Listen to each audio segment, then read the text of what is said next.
Bom dia a todos. Bom, após estudarmos, os vírus e as bactérias, a gente começa agora a falar do grupo dos protoctistas, também conhecido como protistas, que inclui organismos bastante diversos, que são as algas e os protozoários. Então, na aula de hoje, vamos falar sobre as algas. Bom, as algas são organismos eucariontes que podem ser uni- ou pluricelulares, sendo que as algas pluricelulares elas não possuem tecidos verdadeiros, Suas células não estão organizadas como um tecido. E nessas algas, a estrutura corporal é chamada de talo, é uma estrutura única. Você não vê diferenciação de órgãos como raiz, caule e folha. E todas as algas são autotróficas fotossintetizantes, tá? Então, o que faz com que as algas não sejam incluídas dentro do grupo das plantas, Elas estão no grupo dos protoctistas. Primeiro, que todas as plantas são pluricelulares, E segundo, que as plantas também são chamadas, além de terem tecidos verdadeiros e terem diferenciação de órgãos, as plantas também são conhecidas como embriófitas, porque produzem um embrião, durante a sua fase reprodutora, um embrião que fica retido na planta-mãe. Então, essa característica é a característica mais marcante das plantas, A característica de ter um embrião retido na planta-mãe. Isso não está presente nas algas, elas não têm tecidos verdadeiros, elas não têm órgãos verdadeiros, O corpo dela é uma estrutura única. Então, por isso, elas não são incluídas no grupo das plantas. Além disso, algas podem ser uni- ou pluricelulares. Existe uma experiência, a experiência de Engelmann, que ele destacou, com essa experiência, ele provou a relação entre o espectro de absorção de luz, a taxa de fotossíntese e a liberação de oxigênio. Então, o que ele fez? Ele pegou uma alga, tá? Espirogyra, e ele pegou essa alga e ele colocou numa lâmina de microscópio e ele colocou, com uma água rica em bactérias aeróbias. Ora, esse microscópio ele tinha um prisma acoplado a ele que ele podia decompor a luz branca, nas diferentes faixas dos diferentes comprimentos de onda. O que ele observou? No momento que ele colocou a alga, colocou a bactéria e colocou a lamínula, lá no microscópio, ele observou que as bactérias estavam distribuídas de modo uniforme, estavam distribuídas de modo uniforme ao longo da alga, tá?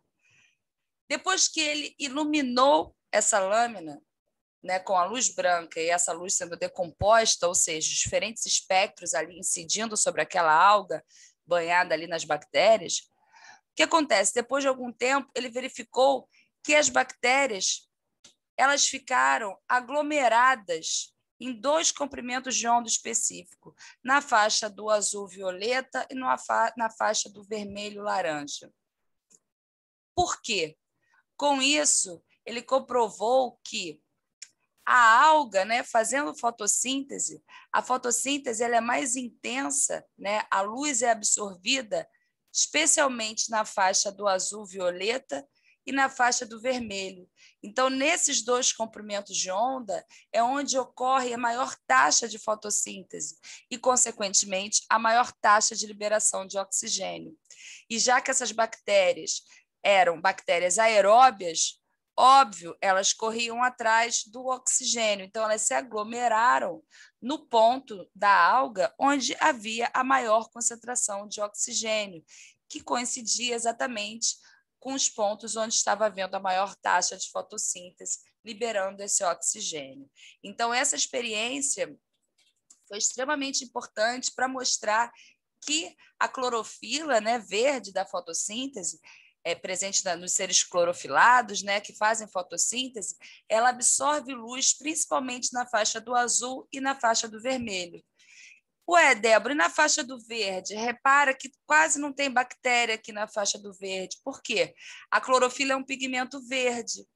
Então, quando ela recebe luz verde, ela reflete o verde, né? Por isso nós enxergamos a maioria das plantas verdes, né? Então, você tem aqui esse experimento que comprovou a relação entre a fotossíntese, o espectro de absorção de luz e a liberação de gás oxigênio. E as bactérias aeróbias são elas as responsáveis pela produção de oxigênio no planeta, né? Não são as plantas. Bom, as algas, elas são classificadas especialmente pelo pigmento que elas possuem, pelo principal pigmento que elas possuem, tá? E com isso, a gente vai falar primeiro das algas pluricelulares. Podem ser uni ou pluri, né? Começando com as clorófitas. As clorófitas, também conhecidas como clorofícias ou algas verdes, elas podem ser uni ou pluricelulares. Então, aqui a foto à esquerda, né, são algas unicelulares, uma foto ao microscópio. E aqui à direita, uma muito conhecida, também conhecida como alface do mar, né, que é a uva lactuca, tá? Muito comum aqui nas praias. Essas clorófitas, elas possuem parede celular de celulose, elas são com características bem semelhantes às plantas, e seus principais pigmentos são as clorofilas A e B. Né? As clorofilas A e B, elas diferem em relação à sua estrutura química, e com isso elas têm uma pequena diferenciação em relação à absorção de luz. Tá? Mas são pigmentos verdes, que caracterizam a cor da alga. Tá? A maioria dessas algas é aquática, mas elas também podem ser encontradas em ambientes úmidos ou na superfície da neve. Tá? Algumas espécies vivem em mutualismo, em associação com os fungos, formando os líquens. Outras podem viver dentro de determinados animais, como os quinidários, né? Vivendo em simbiose. Outro grupo de algas são as feófitas, também conhecidas como feofícias ou algas pardas. Ora, essas algas, elas são todas pluricelulares e marinhas, tá? A parede celular delas, ela é feita de celulose e algina, um outro componente. O principal pigmento dessas algas é um pigmento amarelo amarronzado, chamado fucoxantina. Tá?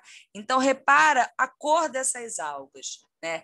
E essas algas, elas são bastante grandes, né? Pluricelulares, esse gênero aqui, Sargassum, você vê ele ocupando aqui uma faixa extensão da Terra. Tá? E essa imagem aqui à direita do Fucus, repara que essas estruturas arredondadas, tá? São pequenas vesículas de ar que auxiliam essas algas a flutuar, né? Para que elas possam flutuar com mais facilidade, porque elas precisam ficar próximas à superfície para absorver a luz, tá ok? Essas plantas têm uma importância econômica, que a espécie laminária japônica, conhecida como kombu, ela é rica em glutamato de sódio. O glutamato de sódio é uma substância utilizada na indústria alimentícia porque ela acentua o sabor dos alimentos, né? Tipo um sazon da vida. Bom, rodófitas, também conhecidas como rodofícias ou algas vermelhas. Bom, a maioria dessas espécies é pluricelular, tá? A parede celular é formada de celulose, agar e carragenina. Então, o agar, né, é uma substância extremamente importante usada em laboratório, e a carragenina também. O principal pigmento dessas plantas, né, dessas algas, perdão, é a ficoeritrina. Então, o prefixo fico, ele caracteriza uma alga, e eritrina, né, lembra que as suas hemácias, seus glóbulos vermelhos, também podem ser chamados de eritrócitos. Então, eritrina é um pigmento vermelho, né? Então, ficoeritrina é o principal pigmento das algas vermelhas. Quando eu falo principal pigmento, gente, porque o principal pigmento da fotossíntese, todos os organismos fotossintetizantes, tá? O pigmento que vai ser responsável por transformar a energia luminosa em energia química é a clorofila. Só que, às vezes, aquela alga ela é de outra cor que não verde, né? Por exemplo, essas espécies aqui, né, ilustradas na foto, elas são vermelhas. Por quê? Elas não têm clorofila? Tem, mas elas têm pigmento vermelho que predomina sobre a clorofila. Então, o pigmento vermelho dá a cor dessas algas, é o que você enxerga, mas ela tem clorofila sim, porque é fundamental para a realização da fotossíntese, tá? Esses outros pigmentos vão absorver luz em comprimentos de onda diferentes e transferir essa energia para a clorofila para a realização da fotossíntese. Então, as rodófitas, elas são abundantes nos mares tropicais, também sendo encontradas em água doce e em superfícies úmidas. Esses 3 primeiros grupos, vou voltar aqui, as clorófitas, algas verdes, as feófitas, algas pardas, e as rodófitas, algas vermelhas, são os principais grupos de algas, né? São os grupos de algas pluricelulares, embora as clorófitas e as rodófitas, né, esses 2 grupos, ainda possuem espécies unicelulares. Mas outras, você tem uma série de outros grupos de algas unicelulares que têm importância, uma importância ecológica bastante grande, que é os que a gente vai continuar vendo. Aqui mostrando a importância das rodófitas, né? A espécie do gênero Porphyra é usada na culinária japonesa, é essa alga aqui para fazer sushi, né? E mostrando aqui a utilização do agar, né? Que é usado em laboratório para fazer o meio de cultura. Bom, agora a gente começa a falar das algas unicelulares, tá? A gente tem esse grupo que é bastante importante, que é o grupo das diatomáceas, também chamadas de bacilariófitas. Essas diatomáceas são algas unicelulares, que vivem, na sua maioria, em mares de água fria, ocupando também lagos de água doce. Repara, olha a foto dessas algas. Elas não parecem de vidro, né? Por que elas têm essa aparência que parece um vidro? Porque a parede celular delas é feita de sílica, né? O mesmo material que faz o vidro. Elas têm como principal pigmento a fulcoxantina, né? Por isso elas são amareladas, tá? E elas também armazenam gotículas de óleo que facilitam a flutuabilidade delas. Elas têm uma grande importância porque muitas espécies constituem o fitoplâncton. O que é fitoplâncton? Fitoplâncton é aquele grupo de seres vivos, né? O grupo de algas que vivem na superfície dos mares. Então, a gente tem o plâncton formado pelo fitoplâncton, que são as algas, e o zooplâncton, que são microcrustáceos que se alimentam dessas algas, né? Então, essas espécies da diatomáceas são importantes constituintes do fitoplâncton, que é fundamental na cadeia alimentar de ambiente aquático, tá? Essas diatomáceas, elas também são importantes porque, né, você imagina, ela tem essa carapaça, a célula dela é formada por 2 metades que se completam, né, formando como se fosse uma caixinha. E quando a célula que está aqui dentro, né, dessa carapaça, quando essa alga unicelular, quando ela morre, essa carapaça ela começa a se acumular, tá? Se acumular nos oceanos. E aí o que acontece? O acúmulo dessas carapaças, tá? Ele é responsável pela formação de uma rocha, que é chamada de diatomito. É uma rocha, né, formada pelo acúmulo de carapaças de diatomáceas, tá certo? E o diatomito, essa rocha, ela é utilizada, né, na fabricação de tijolos, você usa nas pastas de dente, tá? Que ela é usada como abrasivo, né? E também na confecção de dinamite. Outro grupo importante de algas unicelulares são os dinoflagelados, tá? Também conhecidos como pirrófitas. São algas unicelulares, a maioria marinhas e constituintes do fitoplâncton. Então, uma alga que faz parte do fitoplâncton, ela tem uma grande importância ecológica. A sua parede celular é de celulose, tá? Elas são também chamadas de dinoflagelados, né, porque elas apresentam 2 flagelos, tá? Isso é uma característica dessas algas. Então, algumas espécies vivem numa relação de simbiose, vivendo dentro de protozoários e de outros animais. Tá? E uma característica interessante é que algumas espécies não possuem cloroplastos. E aí, sem cloroplastos, elas se alimentam de forma heterotrófica. Tá? Elas não fazem fotossíntese, deixam de ser autotróficos e fazem e capturam o alimento do ambiente. Esses dinoflagelados, né, certas espécies, como a Noctiluca miliaris, ela apresenta bioluminescência. Então, ela tem estruturas, né, que você tem a oxidação de uma molécula e você tem a emissão de luz. Então, ainda não é muito claro, né, a importância dessa emissão de luz, da bioluminescência, para os organismos. Né? As pessoas já sabem que, por exemplo, em animais, em algumas espécies, servem para atrair o parceiro, servem para fugir de predadores, enfim. Né? Mas exatamente a importância disso para esse organismo ainda não é muito claro para a ciência, mas é um belíssimo espetáculo, né? Quando você observa na praia, é possível, às vezes você está na praia à noite, você observa uns pontinhos brilhando na água, é a presença dessas algas, tá? Que apresentam luminescência. O grupo das crisófitas, crisofíceas ou algas douradas, né? O nome já diz quando você olha a foto delas. A maioria é unicelular, tá? Que vive tanto em ambiente marinho como em água doce. São amareladas porque o seu principal pigmento é a fucoxantina, tá? E essa aparência, né, de vidro mais transparente é que algumas espécies apresentam a parede celular de sílica, tá? Então, elas são chamadas de algas douradas exatamente porque a presença do pigmento fucoxantina e essa parede de sílica dá um aspecto dourado a essas espécies. As euglenófitas, também conhecidas como euglenoides, né? Durante muito tempo eles foram considerados protozoários e agora estão no grupo das algas.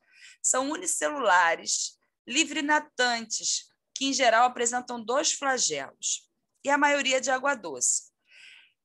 São diferentes porque olha como a célula se torce, né? Quando você tem uma movimentação na célula, é porque ela não apresenta parede celular. Então, diferente de todos os outros grupos de algas, elas não possuem parede celular. Tá? Sua membrana é bem flexível. Os principais pigmentos, né, se são verdes, é porque tem como principal pigmento a clorofila A e B. Certas espécies apresentam uma estrutura chamada estigma ou ocelo, que é essa estrutura mais alaranjada aqui na foto da esquerda, na extremidade, que é uma estrutura sensível à luz, né? Então, ela faz com que a euglena se movimente na direção da luz. As espécies de água doce possuem uma estrutura chamada vacúolo contrátil, né? Vocês lembram lá do primeiro ano, que é uma estrutura, né, presente em espécies de água doce que expulsa o excesso de água que naturalmente entra na célula por transporte passivo. Então, por osmose, né, a água vai entrando no transporte passivo, já que ela está no ambiente hipotônico de água doce, e aí, se essa célula não fizer nada, ela acaba se rompendo a membrana. Então, o que vai acontecer? O vacúolo contrátil é uma estrutura que fica contraindo, pulsando, eliminando o excesso de água que entra constantemente nessas células, evitando a ruptura, né, da membrana. E esses organismos também podem ter nutrição autotrófica, fazendo fotossíntese, e na ausência de luz, elas fazem fagocitose e obtêm alimento do ambiente. Ah, perdão, está fora de ordem, né? Bem que eu senti falta. Os dinoflagelados, né? Aquelas algas, as pirrófitas, elas podem ocasionar a chamada maré vermelha, tá? Não sei se vocês já ouviram falar, você tem praia contaminada com a maré vermelha. Então, atualmente é também conhecida como FANS, floração de algas nocivas, tá? O que é isso? Tá? Você observa manchas avermelhadas na água, é por causa da proliferação excessiva dessas algas, desses dinoflagelados, tá? Então, geralmente, por variação de temperatura, de salinidade ou liberação de esgoto ali, então você tem um excesso de nutrientes, você tem um aumento excessivo da proliferação de dinoflagelados. E qual o problema disso? Você tem muitas espécies que produzem toxinas, são neurotoxinas. E aí você tem a chamada magnificação trófica, né? Você vai contaminando a cadeia alimentar. Então, os crustáceos que se alimentam dessas algas incorporam essas toxinas, os peixes que se alimentam desses crustáceos acumulam mais ainda essa toxina e você que se alimenta do peixe acumula mais ainda. Então, essa toxina vai se acumulando na cadeia alimentar e pode causar problemas gravíssimos ao ser humano, caso seja ingerido, né, um alimento contaminado, tá? Então, é importante ficar atento quando há períodos de maré vermelha. As carófitas ou carofíceas são algas pluricelulares de água doce e elas têm um aspecto, né, se você olhar assim para a carinha delas, que se assemelha mais a uma planta, né? Ela é mais durinha, né, porque a sua parede celular, além de celulose, apresenta carbonato de cálcio. Então, dá esse aspecto mais durinho a ela. E ela apresenta um talo mais complexo, né? Que você tem aqui a presença de nós, que são esses pontos aqui onde saem vários ramos, né? Entre nós, é o espaço entre dois nós, parecendo se assemelhando aos ramos, né, de uma planta. Então, alguns pesquisadores já nem colocam nesse grupo, outros colocam, enfim, há uma divergência da classificação, mas a maioria compreende que são algas, tá? Exatamente por não formarem embriões, né? Como eu falei lá no início, são algas de água doce, né? E têm esse aspecto durinho devido à presença de carbonato de cálcio na sua parede. Bom, com isso a gente viu os grupos das algas, tá? E como eu falei inicialmente, não precisem ficar preocupados em decorar, né? Porque isso é impossível. É importante você lembrar que elas são classificadas de acordo com seus pigmentos, né? A cor dela caracterizada pelos pigmentos, e os 3 grupos principais são aqueles das algas pluricelulares, as algas verdes, pardas e vermelhas, e você tem os 2 grupos principais de unicelulares que fazem parte do fitoplâncton, que são os dinoflagelados e as diatomáceas, tá? Reprodução das algas. Ora, as algas elas podem se reproduzir assexuadamente de 3 formas. Por divisão binária, semelhante ao que nós acabamos de ver com as bactérias, só que divisão binária é uma característica de organismos unicelulares, então apenas algas unicelulares podem fazer divisão binária, né? Uma célula se divide em 2. Fragmentação, você tem algas que são filamentosas, então soltou um fragmento, né? Ela origina uma nova alga. E também um processo de formação de esporos, e são esporos flagelados, né? Por isso são chamados de zoósporos, que acontecem em muitas algas pluricelulares. Então, você tem aqui, isso aqui é um desenho, você tem uma alga aqui pluricelular, em uma célula específica, ela produz esporos, esses esporos têm flagelos, vão nadar até se fixar no ambiente e formar uma nova alga. Então, essas 3 formas de reprodução assexuada. Então, não há interação entre 2 organismos. Só que as algas também se reproduzem sexuadamente. E a reprodução sexuada das algas envolve a fusão de 2 gametas haploides, originando uma célula diploide, o zigoto, tá? Existem 3 ciclos possíveis de reprodução das algas. O primeiro ciclo que nós vamos ver é o ciclo haplonte. No ciclo haplonte, os indivíduos são haploides, ou seja, N, e formam indivíduos haploides, N. Lembrando que é haploide, é que eles apresentam apenas um conjunto de cromossomos. Os cromossomos estão individualmente. Se eu sou diploide, eu tenho 2 conjuntos de cromossomo. Para cada tipo de cromossomo, eu tenho um par. Então, por isso, eu sou diploide. Nesse caso, é um ciclo haploide. Eu tenho algas haploides que geram novas algas haploides, tá? De que forma isso acontece? Então, eu tenho 2 indivíduos adultos, haploides N, tá? Os gametas obrigatoriamente são N, sempre. Então, eu tenho diferenciação dos gametas. Os gametas se fusionam. A fusão de 2 gametas é uma fecundação. Eu fusiono 2 células N, eu formo um zigoto 2N. Esse zigoto 2N, essa célula formada da fusão de 2 células haploides, tem que gerar indivíduos haploides. Então, como que um indivíduo 2N gera indivíduos N? Fazendo meiose. Então, como quem sofre a meiose é o zigoto, essa meiose é dita zigótica. Então, lembra que meiose é aquela divisão celular que uma célula, ao final do processo, forma 4 células. Uma célula diploide forma 4 células haploides. Então, meiose é a divisão celular em que eu tenho redução do número de cromossomos.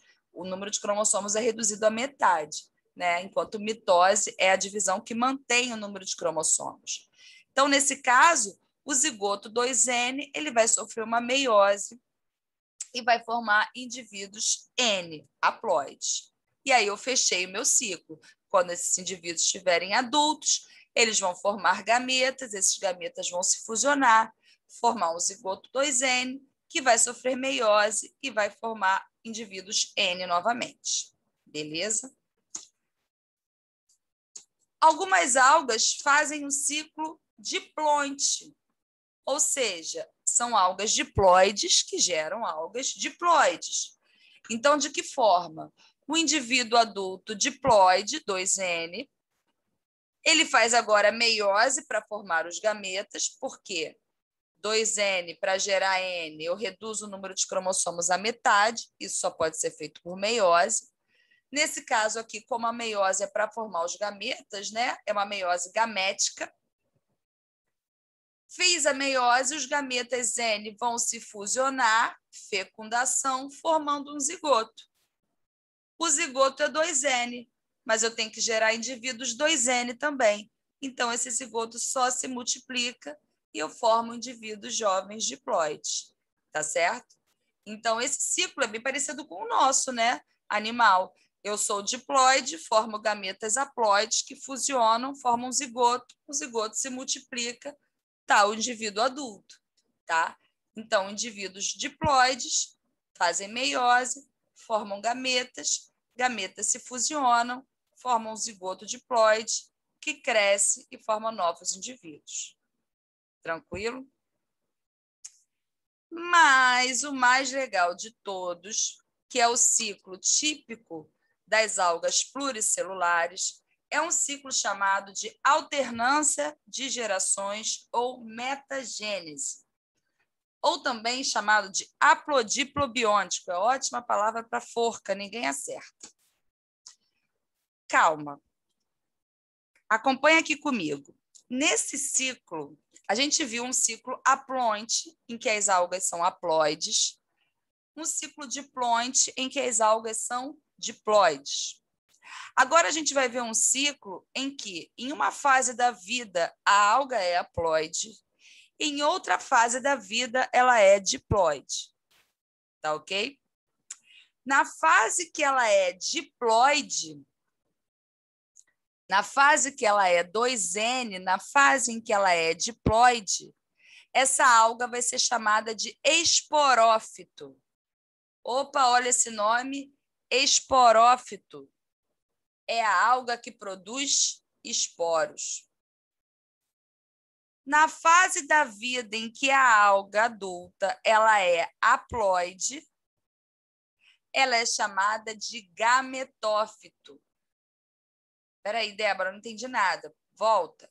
Na fase em que a alga é diploide, ela é chamada de esporófito. Na fase em que a alga é haploide, na fase em que ela é N, ela é chamada de gametófito. Ora, se na fase de esporófito a alga produz esporos, na fase de gametófito é a fase que ela vai produzir gametas, tá? Então, vamos começar esse ciclo. Eu começo aqui. Na fase de gametófito, eu tenho a alga feminina e a alga masculina, o gametófito feminino, o gametófito masculino. Gametófito é a fase N e é a fase produtora de gametas, que gametas também são N. Então, ela só precisa fazer uma mitose. Então, eu tenho estruturas, células especializadas, estruturas chamadas gametanjos, né, nessas algas, em que vai ocorrer a mitose para a formação dos gametas, tanto na alga feminina quanto na alga masculina. Tá? O que vai acontecer? A alga feminina vai liberar os seus gametas, olha lá, os gametas flagelados, que vão nadar na água.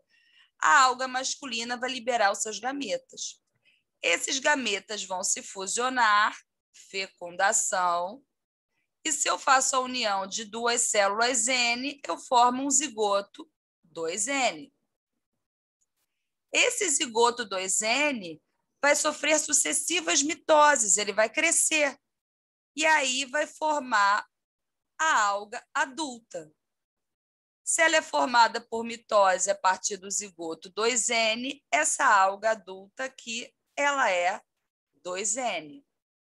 Nessa fase 2N, ela é chamada de esporófito. Por quê?